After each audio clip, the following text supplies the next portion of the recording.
Hello everyone, আসসালামু আলাইকুম। তোমরা যেহেতু আমার ডেইলি লাইফ ব্লগ অনেক বেশি পছন্দ করো, আজকেও একটা ডেইলি লাইফ ব্লগ শেয়ার করছি তোমাদের সাথে। এটা হচ্ছে একটা বিয়েবাড়ির ব্লগ।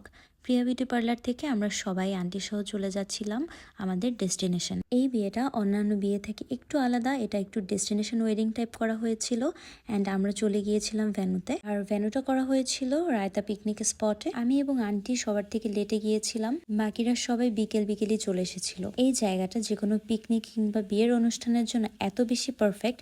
আপনারা দেখতেই পাচ্ছেন বাচ্চাদের অনেক ধরনের অ্যাক্টিভিটিস ইনস্ট্রুমেন্ট আছে। প্রথমে দেখা হয়ে গেল আমার দুই আপুর সাথে। আপুদের সাথে একটু স্ন্যাপ নিচ্ছিলাম। আমরা সবাই ওই দিন প্রিয়া বিউটি পার্লার থেকে সেজেছিলাম। আমরা বারবার রিকোয়েস্ট করে আন্টিকে আনতে পেরেছিলাম আমাদের ক্যামেরার সামনে। এরপর আন্টির সাথে একটু সেলফি তুললাম, টুকটাক ভিডিও করলাম। প্রিয়া বিউটি পার্লারের ওনার ঝর্ণা আন্টি কিন্তু সবসময় ক্যামেরার পেছনেই থাকে এবং তার সুন্দর সুন্দর কাজগুলো থাকে ক্যামেরার সামনে। যেমন দেখুন, আমাদের তিনজনকে খুব সুন্দরভাবে আন্টি সেদিন সাজিয়ে দিয়েছিল। বাই দা ওয়ে, এই সময় কিন্তু আমি 9 মান্থ প্রেগনেন্ট ছিলাম।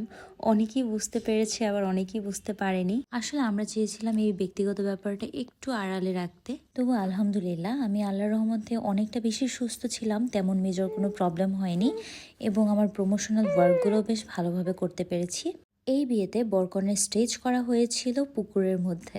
দেখুন কত বেশি সুন্দর একটা জায়গা নিয়ে একদম সুন্দর একটা এনভায়রনমেন্টে করা হয়েছিল পুরো বিয়েটা। গিয়ে আমরা অনেকটা সময় দুষ্টুমি করতে করতেই কাটিয়ে দিচ্ছিলাম। আবার জুয়েনা আপু তার ভিডিওর জন্য কিছু ক্লিপ নিচ্ছিল। ওই দিনে আমাদের সবার সাজ এত বেশি সুন্দর হয়েছিল আর এত বেশি কমপ্লিমেন্ট পাচ্ছিলাম। আসলে থ্যাংক ইউ প্রিয়া বিউটি পার্লারকে। এরপর আমার যেহেতু অনেক বেশি টায়ার্ড লাগছিল, তাই চলে গেলাম করিডোর ধরে ওদের বসার রুমে। বাই দ্য ওয়ে, আমার পরা এত সুন্দর শাড়িটি কিন্তু নাজিয়াস ক্লাসিক ক্লসের থেকে নিয়েছিলাম। খুব সুন্দর শিফনের একটা শাড়ি, পাড়ে ছিল মিরর ওয়ার্ক করা এবং পুরোটা শাড়িতে ছিল জারি সুতার ওয়ার্ক। শাড়িটা বেশ ম্যানেজেবল। চাইলে কিন্তু তোমরা নাজিয়াস ক্লাসিক ক্লসের থেকে এটা কিনে ফেলতে পারো। পেজের লিঙ্কটা আমি কমেন্টে দিয়ে দিচ্ছি। অনেকক্ষণ ওয়েট করতে করতে এরপর আসলো সব থেকে মজাদার পার্ট, বরের জন্য গেট ধরা।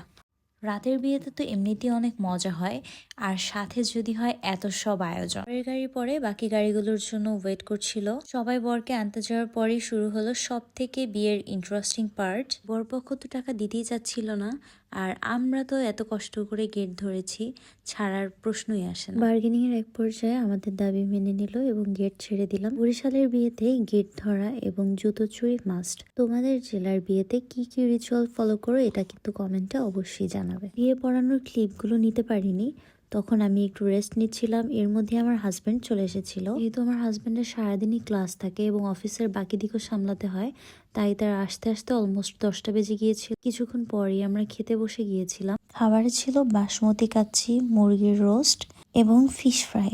বিয়ের খাবার তো সবসময় মজাই হয়। তো এই ছিল আজকের ব্লগ। কেমন লাগলো তোমাদের অবশ্যই জানাবে। Bye bye.